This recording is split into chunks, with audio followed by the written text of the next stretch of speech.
¿Cómo estamos, mi gente? Eso. Esos son los que no vinieron anoche. Mi nombre es Ángel Fabián Rivera, and I'm excited to be here in Puerto Rico with this New Year Latino Film Festival. We had a great time last night, first night, and today we have our first panel. Así que démosle la bienvenida a Carla Cardona. Tenemos a Elvis Nolasco.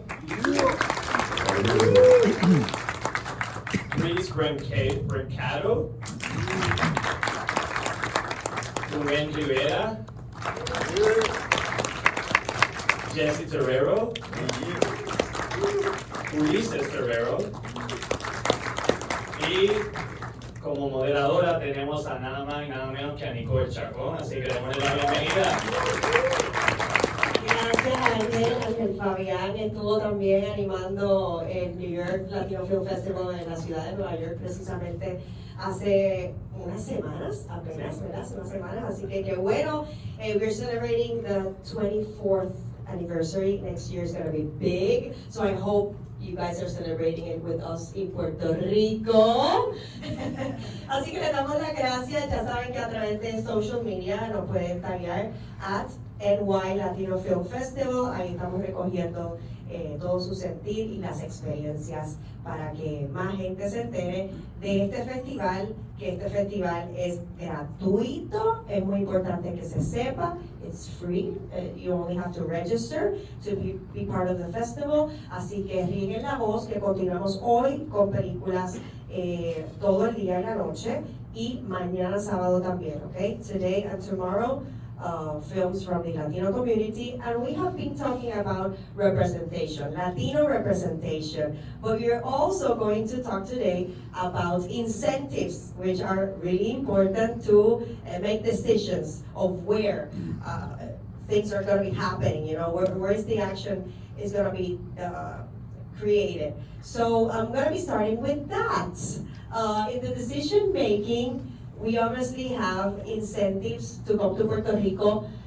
We have been honored to receive films like Fast and Furious. And I remember seeing that movie, Fast and the Furious. Ustedes la vieron en La Milla de Oro. Y de repente you see La Milla de Oro and you're like, that's Puerto Rico! You know, and you enjoy and you feel honored to have someone from other parts of the world seeing Puerto Rico as a place to film.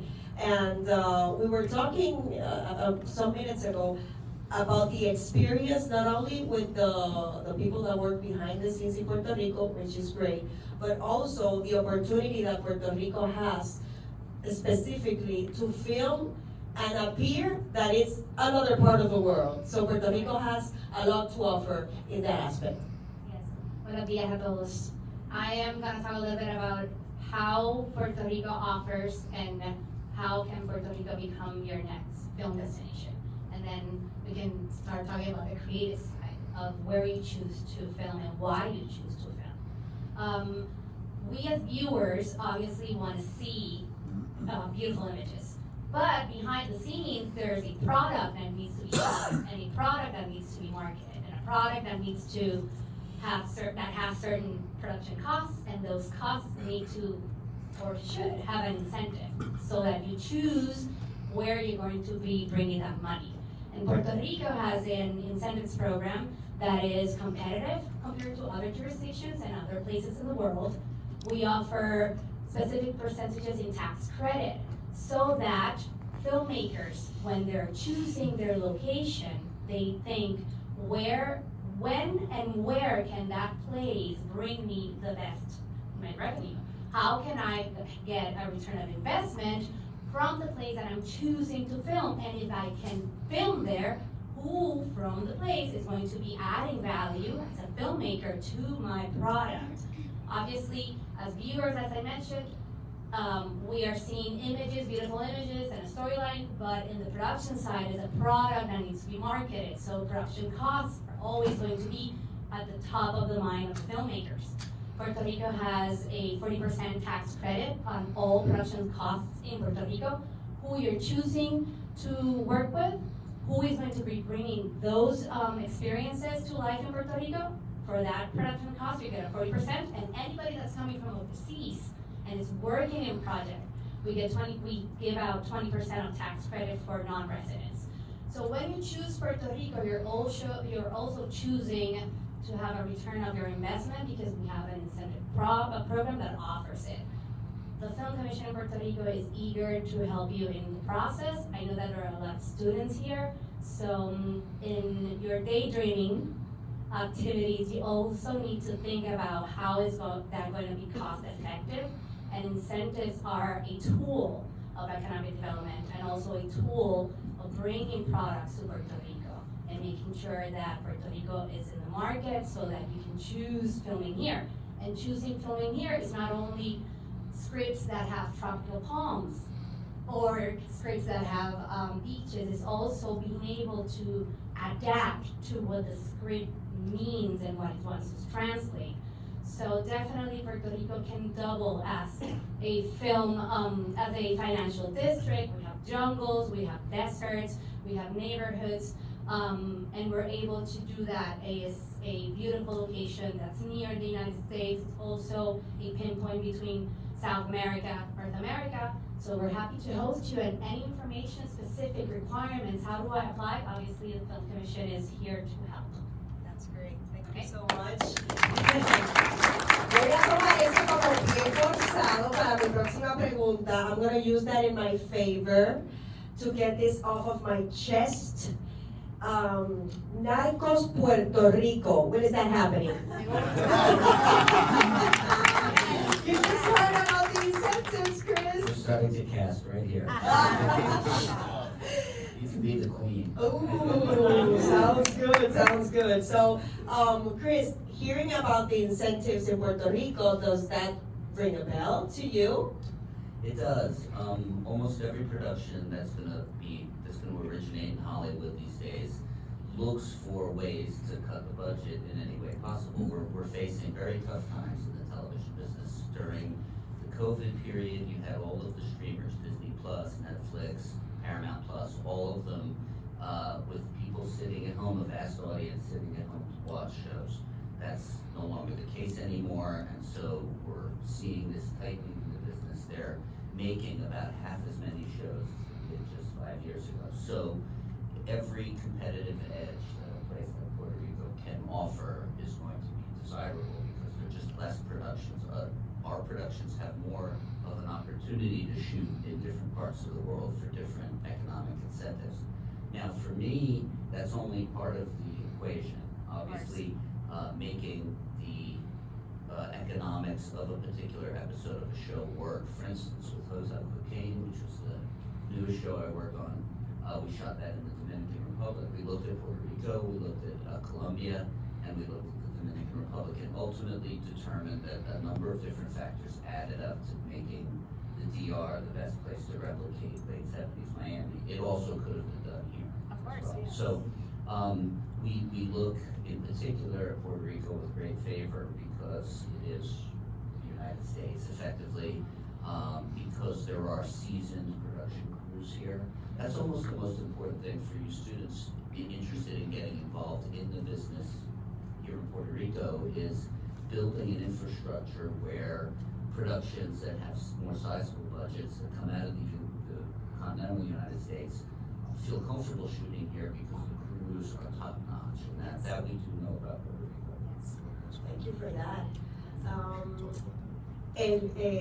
Elvis, you have been working in Puerto Rico, especially you're here now because there's a film being part of this festival showing. Can you talk about a little bit about the experience of coming to Puerto Rico, representing the Latino community, and maybe give out a message of what is the importance of filming in places like this, or maybe in places like your country, the Dominican Republic? Similar to what Chris just pointed out, both in Dominican Republic and both here in Puerto Rico, I know that Lisa Tonos, director, she's shot work here in Puerto Rico, and she's from the Dominican Republic. Obviously, she came here to shoot, so there must be something, being done right So you guys do have a good staffing when it comes to crew and when it comes to filmmaking and cameras and stuff like that. So I think that, I'm here with the New York Latino Film Festival, which has been in existence for almost 25 years now, and just watching this festival and its inception in New York, it's very clear that it's New York, but it's Latino. So it only fits right that we're here in Puerto Rico, and as a Latino film festival, hopefully see this festival go to other Latin countries, because it just helps us bring us together and really expose that we're such a large number that is spread out throughout the world. And why not continue to bring more creativity, more work, more filmmaking, different stories from different Latino backgrounds. Specifically, I'm here with Warner Brooks and Hulu screening Mr. Crockett, a film that we shot in the United States in New Jersey. And it's just an honor for me to be able to screen it here for the community. I've been dubbed, Mr. Halloween by Hulu, so that's a huge honor, especially as being the first Latino in a villain horror genre film. So I hope you guys come out and enjoy it Saturday, I think at 8 p.m. If I'm wrong, Ken, please correct me. All right, I'm correct. There's an after party afterwards. And Another party one? afterwards. So yeah, I was here in 1998, and we screened Buscando un Sueño, which was one of the highest grossing Latino films done in New York. Jessy and Ulysses were part of that as well. So that was back in 98. We're here in 2024, so we would love to continue to have that relationship with Puerto Rico. Great, thank you for that too. Jessy, we're talking about incentives, and obviously it has to do also with how well paid are the actors. It has a lot to do with that also. So can you give us perspective on how important it is? Because things have changed, some of us, I think the majority of us lived the pre-streaming era, the pre-internet era, and the industry has changed. Everything has changed. We're now competing with the world, not only Puerto Rico, not only the US, we are globalized now. So how incentives change the game, not only for the competition-wise, but also for, giving the actors and the crew what they deserve. I think that's two different things. The incentive sometimes gives the studio what they deserve. That doesn't necessarily benefit the talent, right? It's they have a savings that once they get a savings, they don't say, hey, let's just spread it amongst the actors. It usually doesn't work that way. But I've shot 2 projects here in Puerto Rico where we use the tax incentive. I did a series for Netflix called El Ganador on the life of Nicky Jam. And we came here for a couple of weeks to shoot it. Unfortunately, we had to shoot the majority of it in Mexico. And Mexico was an incredible place. I don't say it that way, but it was a Puerto Rican series. And at that time, it was just much more expensive for us to shoot here, right? A couple of years after that, I came and did a series called Bravas for YouTube Originals that we did here in Puerto Rico. And I got to experience that from the ground up. Because as a production company, we did the tax incentive, we did the loans for the bank, we did everything. So I got to see the process. I wish I would have known you then, because I would have needed some help. That was a tough one. But I think the opportunities are incredible here. I think sometimes what makes it tough is that because Puerto Rico is part of the United States, you get the tax incentive, but then you have to deal with the unions here, right? And sometimes when you look at Colombia, you look at the Dominican Republic, you don't have to deal with the unions. So the work labor is cheaper. So when some people are trying to make the decision, they go, okay, you have 40% of Puerto Rico, but now you're paying twice as much for the crew and the workforce, right? But I think things are starting to change. I think there's real opportunity here. I think what Chris said when he said there's an incredible workforce here, I think Puerto Rico has an incredible crew. But one of the things that I would say as a filmmaker is that if Fast and Furious is here and then another TV show is going on in Puerto Rico at the same time, you might not have the workforce to handle both those projects, right? And I think one of the things that we should look at is how do we use the tax incentive to rebuild the film community here? And give opportunities to some of the young kids, because sometimes when we go into these urban communities to shoot, there's kids that look at us like, wow, they feel like Hollywood is so far away. Yes. And I try to explain to them, I was like, you don't have to be a director.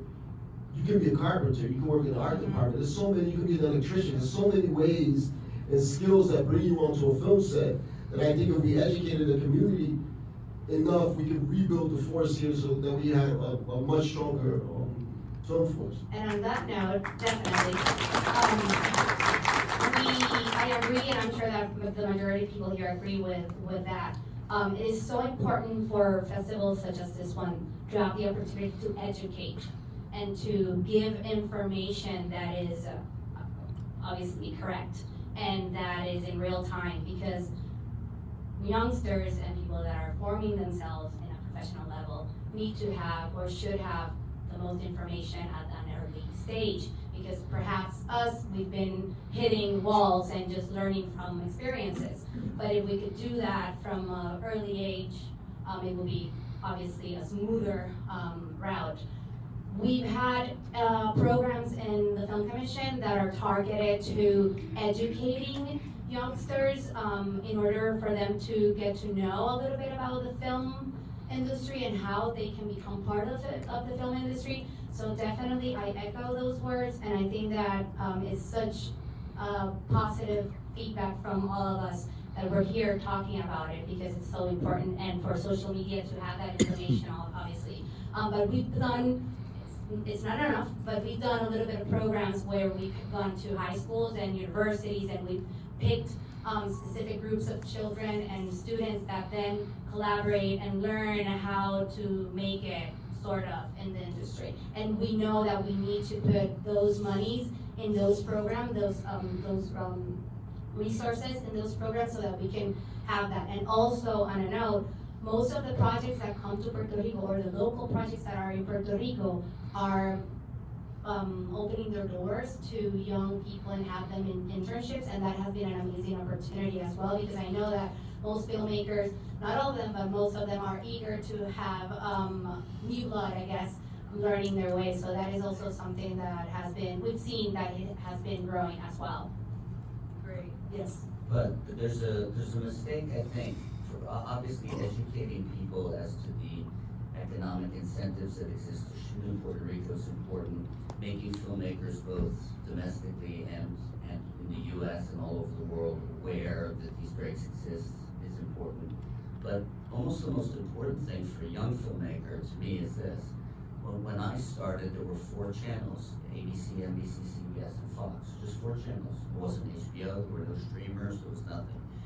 And most people sat and watched television at night with their families.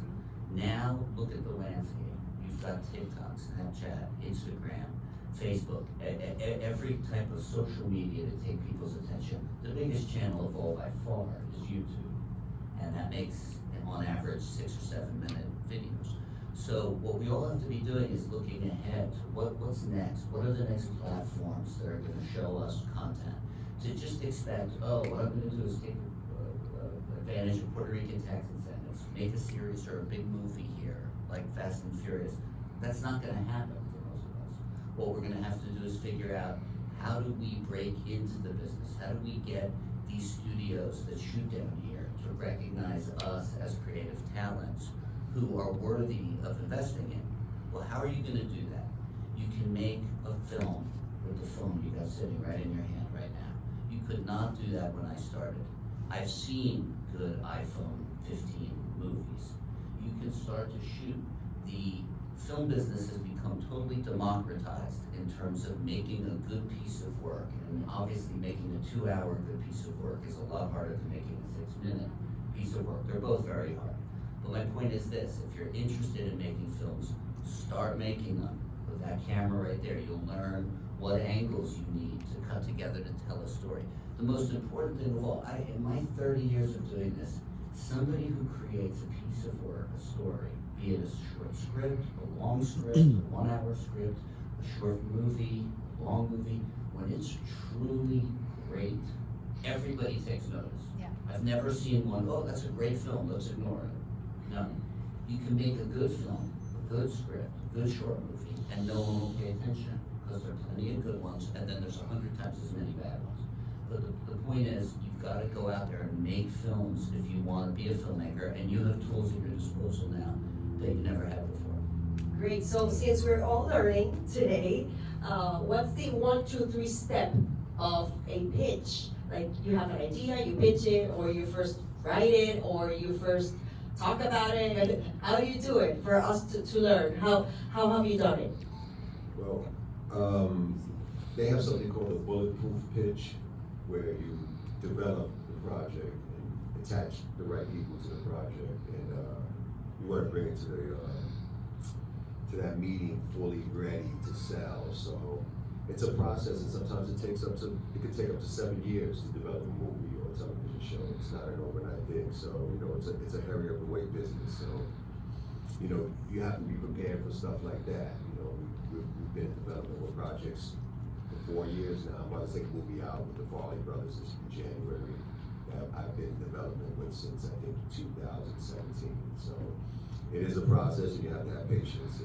But when it happens, it's me and Chris joke all the time that it's almost a miracle when it does happen. So if you get that miracle done, you should be very grateful. And in Ruben's case, he found a piece of material about a black hockey team in the United States, and the Farrelly brothers were noted filmmakers who have a big track record of Oscar-winning movies, are hockey fans. He managed to get the material to them, and they were interested in this.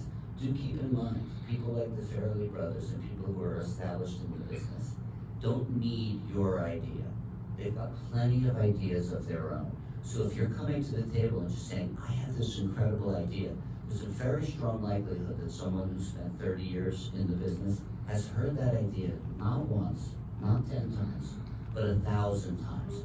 So if you're just coming, oh my God, I have this incredible idea, you can very much count on someone's eyes glazing over. What you have to bring is an idea that has something. So for example, somebody came to me with an idea to do Bumpy Johnson, the gangster, in the 1960s New York. Well, I had done a movie about Bumpy Johnson, the gangster, in 1930s New York. That's why they came to me. I had done something on that character in the movie realm. They were asking me about a TV series. At first I said, no, I've already done the character, there's not much more to say. But what they were bringing was Forrest Whitaker, the actor. They had a relationship with him. So they said, well, would you be interested in doing this for Forrest? I still said no. And then several months later, I was thinking about projects, and I thought, what was interesting was Forrest Whitaker didn't mean very much in Hollywood. When I was going to say to people, well, I have a project with Forrest Whitaker when he's starring, there wasn't this, oh my God, we have to buy this. It was quite honestly underwhelming response. But I did think that the project was great. I knew he was a great actor, and ultimately, those initial people who came to me with just the shred of an idea, do Bumpy Johnson in the 60s, they did bring something that I didn't have. That was Forrest. And so I eventually said, okay, I'll do it. I wrote the script. Forrest needed to read a script before he was going to commit to be in it. So I had to write it first. And then when he read it, he did commit to be in it. My point being, just your idea, just look very suspiciously at anybody who says, I have an idea. Let me partner up with you because I have an idea. The more experienced person is going to say, why should I cut you in? Well, why do I want to listen to you? You don't have any experience doing this. So think about that all the time as you generate that idea, as you're looking for the proper partnerships. Because it makes perfect sense. The networks and streamers don't want to put on a show created by someone who's never done it before. That would be insane. You're spending millions of dollars. So you're going to work with people who have a track record of doing it before. So the question then becomes, how do you break in? That's a $64,000 question. One way is to bring something to the table other than just the idea. That may be rights to a book that no one else can get. You need to be bringing something to the table that no one else can possibly get. If they can get it themselves, like just any old idea, then why would they partner with you? We tend to be really jealous with our ideas. Who do we share them with, They mean everything on the one hand, and they mean nothing at all. In other words, obviously the show has to be a good idea in general for it to be a good show. But just because you have a good, if I had a nickel for every single crime gang I've been pitched to do a series on, I could retire tomorrow. There's a different crime gang in every city, every state, every country. And every story is fundamentally the same. They sell drugs, they make a lot of money, they get killed, or they end up in jail. That's it. But it's good, it sells. We Well, identify. within limits, yeah, and what you have to do is, like Godfather of Harlem to me is an exploration of the civil rights struggle that was going on alongside of the gangster struggle. If I was just doing the black gangster show, we've seen all those before. What is it that makes your show a little different? How do you jam two things together into one idea that don't belong together, but still they make sense together? So Bumpy Johnson's friendship with Malcolm X, a civil rights leader, militant, was a way to do a gangster show that had a fresh angle on it. Twist. So, as I was saying, we're all really very jealous with our ideas, ¿verdad? Que no dicen como que es que no quiero compartir la idea porque me la copian. But you have to share the ideas, and in your experience, how has that been part of your development? You know, sharing it with someone special, with a partner, just pitching it to a very important professional, the 1, 2, 3 step of how you have done it. See, I'm the guy that's on the ground. These guys they're up here. I'm the one on the ground. I'm the one that meets you guys. I'm the one that talks to you guys. So I get attacked all the time. I got this great idea. He comes home from jail and then he makes it. He escaped. You're the gatekeeper. And he wants to meet with you and have dinner with you so he can talk to you about the idea, right? So what happens with 900 of 901 people that I meet in a year, they don't do the homework. They don't do the homework. They got the idea. Let me tell you in the ear. Here. You know, where is it? Like EO, we did Godfather, Harlem. So many shows to get confused. Mr. Crockett, he got on that stage, he did a phenomenal performance. You see it Saturday, 8 o'clock. And when he said on that stage, it was like, he did the work. He did the homework. I mean, everything in that movie, from his laugh to his to everything, he did the homework. You have to do the work. That's it. You know, like I said, you know, if I'm getting 900 scripts and ideas, what is Mr. Chris Brancato getting? You know, the guy he does the shows all the time. Man, if I get 9,000, so you have to do the work. It has to be all there. You can't think about it. It's all there. You know, your ideas, the cast, the concept, the synopsis, you know, it's a series, 10 years, 10 episodes, like, it has to all be there, so it's like, wow, this is better than my idea. And they got this superstar attached that I don't have access to. Let me consider this, because like Chris said, everyone has a million ideas. You know what Jessy has?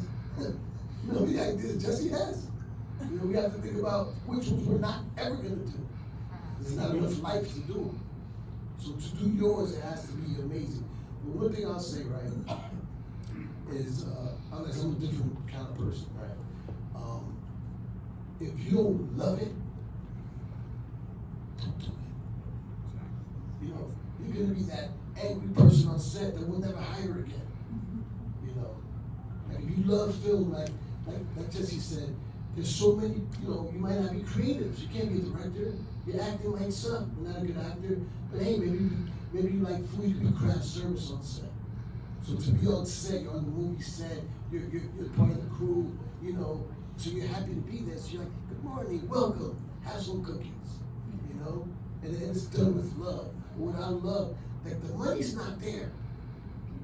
You know, it's not there. Everybody here got 30 years plus up here, I think. Everybody up here. So the money came later. When it came, we're like, oh shit, money. You know? You know, the first time I got a check, I was like, oh shit, money. We get paid for this? Finally, finally. Why are you so happy? I work on movies and TV shows. That's what I do. No, but what I would say is to echo what my brother is saying, because he used to call me with a, hey man, this guy has this idea. I'm like, yeah. But what I would say is that, you know, to echo what some people are saying, before, back in the days, especially when we shot on film, everybody didn't have the access or could afford to shoot on film. So we knew that the process to make it in the movie business was a long process. So a lot of us started, I met EO interning on the movie. And he was starting the movie, I was an intern on the movie. And we worked for free on this film. I like it like that. And I remember they gave me and my brother 2 tokens. 1 token to get to work and 1 token to get back, and they bought us lunch. And when I started working in the movie business, I never saw the movie. Like, you would be like 4 blocks away, like blocking traffic, you know? Like, the more years passed by, the closer I got to set, the closer I got to the camera. And I knew that it was probably gonna be years before I even got the opportunity to direct or do anything like that. I think nowadays there's a misconception that it happens super fast. Yes, you have access to be able to shoot something fast. That doesn't mean that you have the skill set to do it. You know, you have the access to do it. And I think because a lot of kids these days think it's so easy, I can put up anything on the internet. I do videos, and a lot of the videos I do are not good. I know which ones are good and which ones are not, and it doesn't matter. I put it up and someone will say, this is amazing, you know? So a lot of kids sometimes will bring me their work and they'll say, check this out, and I'll say, you know, I think you copy this guy, this seems like a copy, like you have your own style, and they'll be like, fuck you know, like, what do you know? And I'm like, you just asked me for my opinion. Like, just because a bunch of people you don't know on the internet are telling you you're hot, I'm just saying you asked me a real opinion. Like, this is not what I consider great work, so you gotta understand, who are you comparing yourself to, mediocrity?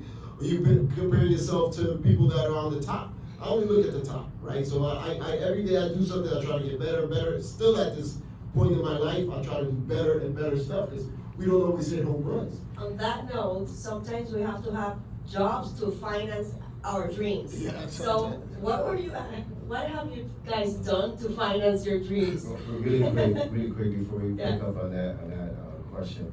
So when you grow up in New York City and your name is Elvis and you look like I do, you grow up to not like your name. So when these 2 brothers call me EO, it's because I used to go by EO. But this topic is really so important. It is so meaningful, and it really does mean how you take that information, right?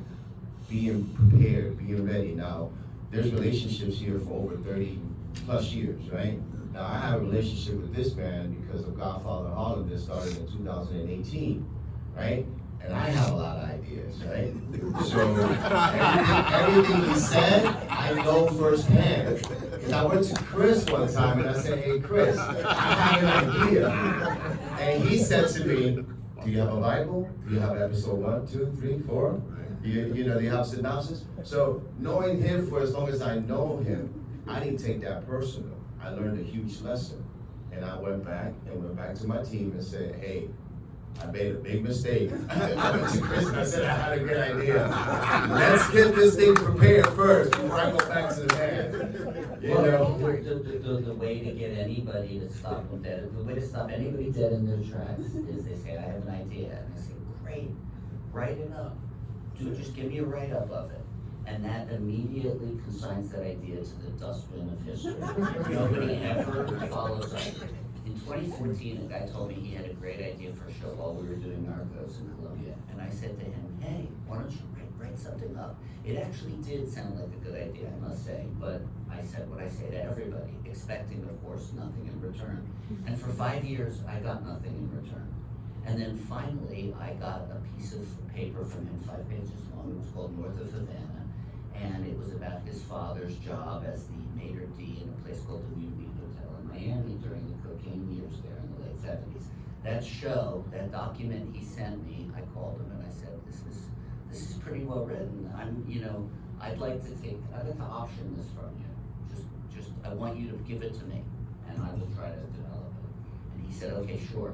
That show became Hotel Cocaine. We did 8 episodes in the Dominican Republic.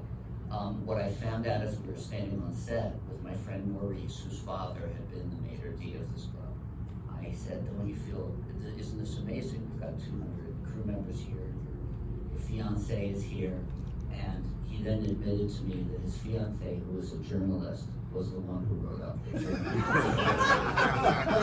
It was her idea.